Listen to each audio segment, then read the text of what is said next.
welcome back to Switchstars. My name's Luke, and today on the channel we're going to be checking out Downfall, a game which is advertised as a roguelike hack and slash game and happened to grab my attention due to its Darkest Dungeon-esque art style and roguelike progression system. But is this game all that it appears to be? Well, drop a like, subscribe for more Nintendo Switch content, and let's find out. So the opening of this one presents us with a bit of a backstory involving a highly acclaimed gentleman who won a war, conquered the business field and discovered ancient ruins, gaining both fortune and fame. But it turns out that his successful lifestyle wasn't all of his own accord. Plagued by nightmares, he seeks the aid of a wizard, whom after inspecting him tells him that he's actually made a deal with the devil. And not remembering a thing, he then entrusts this wizard to recover his lost memories, transporting him into his nightmares to seek the truth and defeat them once and for all. On the whole, a decent setup for the game, and as you progress you'll receive snippets of information which eventually resolve themselves into answers, but the ending is far less rewarding than you'd think, and in all honesty, it's a bit of an anti-climax.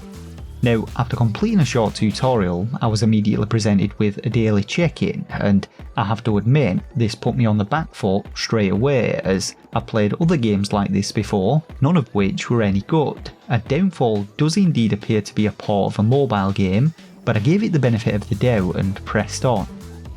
In addition to the daily checkouts though, there's also an in-game shop where you can find in-app purchases left over from mobile, which you can no longer buy currency for, but which I can only presume larger amounts of are rewarded for playing the game, and I was immediately able to purchase some one-time event packs which kitted me out in some high-powered gear. But aside from these, currency can also be used to buy sealed chests and the keys used to open them, which reward more gear, currency and materials, as well as tickets for the other game modes which we'll get onto shortly.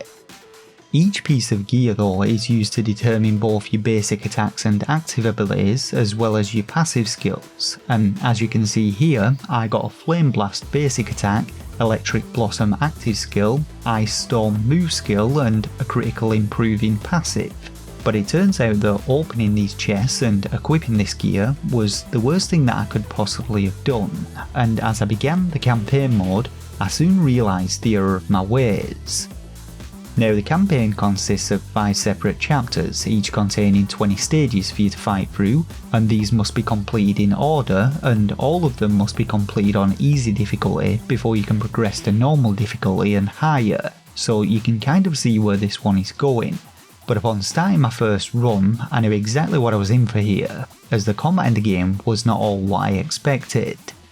Now I had thought this one to be a hack and slash game as the eShop described, maybe with some twin stick shooter controls, but it is in fact an out and out shooter with no hacking and slashing to be seen. You also can't shoot in any directions other than left and right using the A and Y buttons, and it doesn't always work as you control your character entirely with the left thumbstick and must stop and turn before you fire. In addition to your basic shooting, you also get your ability that you can activate and a dodge ability, each of which comes with a cooldown, but in all of my time playing I barely used the dodge, and the skill I had took down groups of enemies in a single activation. Now, the levels themselves consist of a few small arenas, each containing about 7 to 10 enemies, and once you defeat them, a portal will open leading you to the next arena.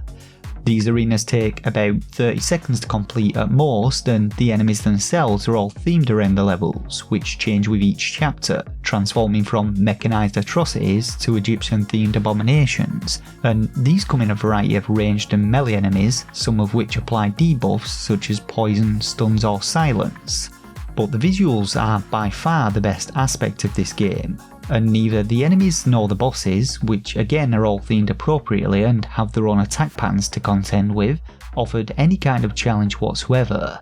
And it's worth noting that every few levels you'll also be offered a random perk which range from damage boost or modifiers to your shots and abilities, adding projectiles or transforming them in some way to heals, shields and buffs, but thanks to my overpowered gear, none of these actually provided any real benefit to me, and I blazed through the entirety of the game with barely a scratch taken, as I one-shot every single enemy bar the boss monsters, which appeared every 10 levels and took a few more hits to down, and the final boss was the only time that things got a little hairy and I thought that I might die.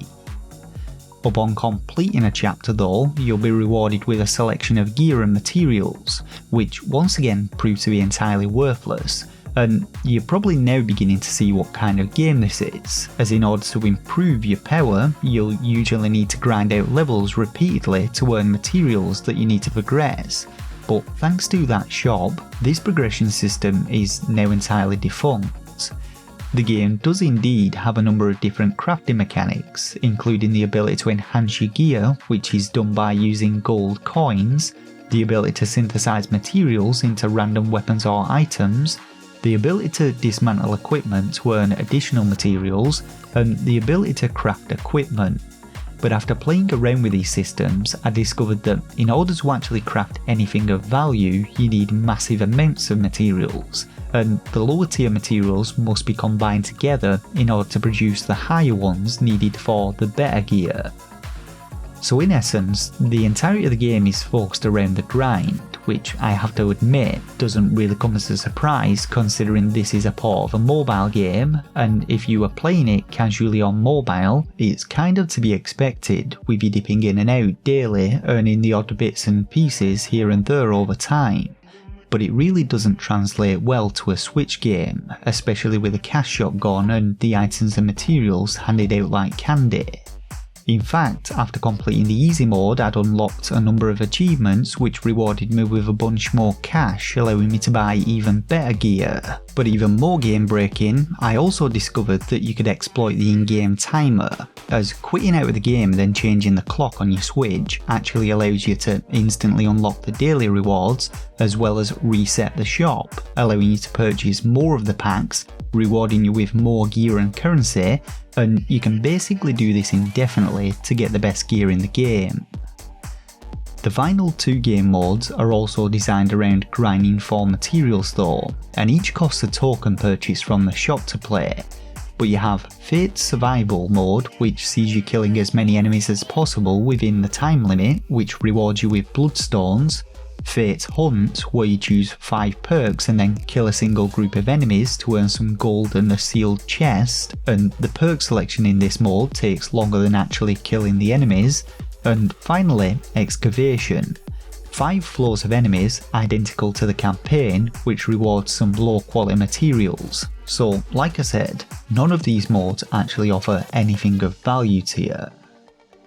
So all in all, Downfall was a complete disappointment, and while I admit I probably have myself to blame for opening those chests and becoming instantly overpowered, the game itself is just not that good, neither in terms of its combat, its roguelike mechanics, or its progression system. It's just another mobile port with a heavy emphasis on grinding, but with that grind taken out, it's about as shallow as they come unfortunately. The visuals are what first attracted me to the game, and I still maintain that it's a decent looking game and that the artwork is very well done, but it just goes to prove that looks can be deceiving. That though is about it for this review of Downfall on the Nintendo Switch. So do me the honours of dropping a like if this one helped you out, and if you're looking for more Nintendo Switch content, consider subscribing to the channel. But for now, thanks to the patrons of the channel for their ongoing support, and to you the viewers for watching, and until next time, take care of yourselves, and game on.